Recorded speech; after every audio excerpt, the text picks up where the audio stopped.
World health organisation ਦੇ ਅਨੁਸਾਰ ਜਨਵਰੀ ਦਾ ਮਹੀਨਾ ਸਰਵਿਕਲ ਕੈਂਸਰ ਦੇ ਵਾਸਤੇ ਅਵੇਅਰਨੈਸ ਰੇਜ਼ ਕਰਨ ਦਾ ਮਹੀਨਾ ਹੁੰਦਾ ਹੈ।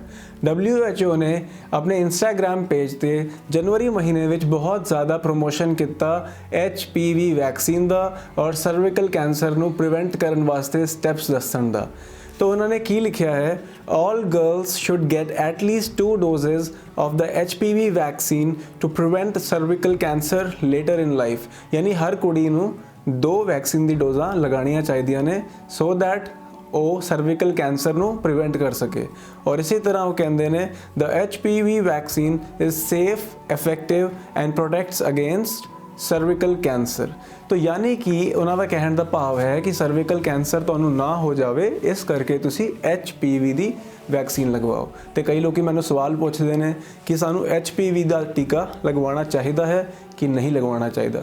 मैं तुहानू दसना चाहता हाँ on the basis of science के अनुसार कि ये प्रोडक्ट सेफ है या इफेक्टिव है। उसकी पोल खोली गई है the vaccine adverse event reporting system which, और उस सिस्टम विच वेखो की पाया गया कि as of December 2019 64,270 adverse reactions HPV the vaccine ਲੈਣ ਤੋਂ ਬਾਅਦ 60,000 ਤੋਂ ਉੱਤੇ ਸਾਈਡ ਇਫੈਕਟਸ ਹੁਣ ਤੱਕ ਆ ਚੁੱਕੇ ਨੇ। ਇਸ ਤੋਂ ਇਲਾਵਾ 3,000 ਤੋਂ ਉੱਤੇ ਲੋਕ ਡਿਸੇਬਲ ਹੋ ਚੁੱਕੇ ਨੇ, 13,000 ਤੋਂ ਉੱਤੇ ਲੋਕ ਕਦੀ ਠੀਕ ਨਹੀਂ ਹੋਏ, 9,000 ਤੋਂ ਉੱਤੇ ਲੋਕ ਸੀਰੀਅਸ ਹੋ ਗਏ, ਐਮਰਜੈਂਸੀ ਵਿੱਚ ਜਾਣਾ ਪਿਆ, 500 ਤੋਂ ਉੱਤੇ ਲੋਕਾਂ ਦੀ ਮੌਤ ਵੀ ਹੋਈ HPV ਦੀ ਵੈਕਸੀਨ ਲੈਣ ਤੋਂ ਬਾਅਦ।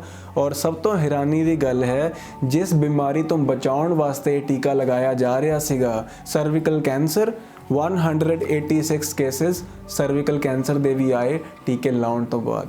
ਦੈਟ ਮੀਨਸ ਕਿ ਟੀਕਾ ਨਾ ਤਾਂ ਤੁਹਾਨੂੰ ਸਰਵਿਕਲ ਕੈਂਸਰ ਤੋਂ ਬਚਾ ਰਿਹਾ ਹੈ ਬਲਕਿ ਤੁਹਾਨੂੰ ਬਹੁਤ ਸਾਰੇ ਡਿਫਰੈਂਟ ਤਰੀਕੇ ਦੇ ਸਾਈਡ ਇਫੈਕਟਸ ਹੋ ਸਕਦੇ ਨੇ। ਦੈਟ ਮੀਨਸ ਕਿ it is not safe and not effective.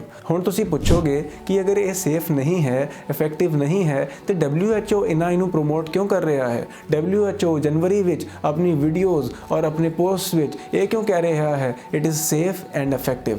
उसका जवाब बहुत ही सिंपल है। WHO का नंबर 1 फंडर, सब तो ज़्यादा पैसा WHO ਨੂੰ मिलता है दवाइयां दी कंपनियां तो, और दवाइयां दी कंपनियां तां ही प्रॉफिट कमा सकदियां ने जे तुसी टीके लगवाओगे। और तुसी टीके तां लगवाओगे जहाँ तुहाडे दिमाग विच बीमारियां दा डर पाया जाएगा, और इन्हां डर दे पाउण करके तुहानू ये टीके ते दवाइयां वेचियां जांदियां ने, और WHO वर्गी ऑर्गेनाइजेशनस दवाई कंपनियां दी दलाली करदियां ने। ਹੁਣ ਮੈਂ ਤੁਹਾਨੂੰ ਸਾਇੰਸ ਦੀ ਸਟੱਡੀਜ਼ ਵਿੱਚੋਂ ਦੱਸਦਾ ਹਾਂ ਕਿਸ ਤਰ੍ਹਾਂ ਇਹ ਟੀਕੇ ਸਾਨੂੰ ਖਰਾਬ ਕਰ ਸਕਦੇ ਨੇ। No evidence proves that HPV vaccine can prevent cervical cancer. However, serious adverse reactions are common। और ये स्टडी पब्लिश हुई सी Annals of Medicine 2013 ਵਿੱਚ। और इस स्टडी ਵਿੱਚ ਕੀ ਪਾਇਆ ਗਿਆ? While the world's leading medical authorities state that the HPV vaccine are important cervical cancer prevention tools, clinical trials show that there's no evidence that HPV vaccination can protect against cervical cancer. यानी कि दुनिया की वड्डी medical authorities तो यह गल कहंदियां ने कि यह टीका तुहानू बीमारी तो बचाएगा, पर साइंस यह गल कहंदी है देयर इज़ नो एविडेंस, कोई प्रूफ नहीं है कि HPV का टीका तुहानू सर्विकल कैंसर तो बचा सकता है। हुण आपां करदे आ अगली गल। So 10% of women taking HPV vaccine had an emergency room visit और were hospitalized in the following 42 days. और ये स्टडी अप्रैल 2016 ਦੀ ਹੈ। ਇਹਦੇ ਵਿੱਚ ਕੀ ਦੇਖਿਆ ਗਿਆ ਕਿ ਜਿਹੜੀ ਮਹਿਲਾਵਾਂ ਨੇ HPV ਦਾ ਟੀਕਾ ਲਗਵਾਇਆ ਸੀ ਉਹਨਾਂ ਨੂੰ 42 ਦਿਨਾਂ ਵਿੱਚ 42 ਡੇਜ਼ ਦੇ ਵਿੱਚ 10% ਮਹਿਲਾਵਾਂ ਨੂੰ ਹਸਪੀਟਲਾਈਜ਼ ਹੋਣਾ ਪਿਆ ਜਾਂ ਫਿਰ ਐਮਰਜੈਂਸੀ ਡਿਪਾਰਟਮੈਂਟ ਵਿੱਚ ਜਾਣਾ ਪਿਆ। ਸੋ ਲਗਭਗ 1,95,000 ਮਹਿਲਾਵਾਂ ਨੂੰ ਇਹ ਵੈਕਸੀਨਾਂ ਲੱਗੀਆਂ ਸੀਗੀਆਂ, ਔਰ 1,95,000 ਵਿੱਚੋਂ ਲਗਭਗ 19,000 ਮਹਿਲਾਵਾਂ ਨੂੰ ਵੈਕਸੀਨ ਲੈਣ ਦੇ 42 ਦਿਨਾਂ ਦੇ ਵਿੱਚ ਐਮਰਜੈਂਸੀ ਡਿਪਾਰਟਮੈਂਟ ਵਿੱਚ ਭਰਤੀ ਹੋਣਾ ਪਿਆ। ਕਿਉਂ ਹੋਣਾ ਪਿਆ? ਕੀ ਹੋਇਆ? ਕੋਈ ਬਿਮਾਰੀ ਹੀ ਹੋਈ ਹੋਏਗੀ, ਕੋਈ ਸਾਈਡ ਇਫੈਕਟ ਹੀ ਹੋਇਆ ਹੋਏਗਾ। ਦੈਟ ਮੀਨਸ ਕਿ ਟੀਕੇ ਲਗਾਉਣ ਕਰਕੇ ਤੁਹਾਨੂੰ ਹਸਪੀਟਲਾਂ ਦੇ ਚੱਕਰ ਮਾਰਨੇ ਪੈ ਸਕਦੇ ਨੇ, यानी बीमारियां ਵੱਧ ਸਕਦੀਆਂ ਨੇ। सो टीका सेफ नहीं है। ਹੁਣ आइए अगले सबूत ਵੱਲ, और ਜਿਹੜਾ ਸਭ ਤੋਂ ज़्यादा इंपॉर्टेंट है, HPV वैक्सीन में lower a women's chance of getting pregnant. It is associated with premature ovarian insufficiency. और ये स्टडी पब्लिश हुई सी journal of toxicology and environmental health America ਵਿੱਚ ਸਟੱਡੀ ਹੋਈ ਸੀਗੀ 2018 ਵਿੱਚ। ਔਰ ਇਸ ਦੇ ਵਿੱਚ ਕੀ ਦੇਖਿਆ ਗਿਆ, results suggest that females who received the HPV shot were less likely to have ever been pregnant than women in the same age group who did not receive the shot। यानी जिन्हां महिलावां ने ਵੈਕਸੀਨਾਂ ਲਗਵਾਈਆਂ HPV ਦੀ, ਉਹਨਾਂ ਦੇ ਵਿੱਚ pregnancy ਹੋਣ ਦੇ chances ਘੱਟ ਨੇ ਕੰਪੇਅਰ ਟੂ ਦ ਫੀਮੇਲਸ ਜਿਨ੍ਹਾਂ ਨੇ ਟੀਕਾ ਨਹੀਂ ਲਗਵਾਇਆ।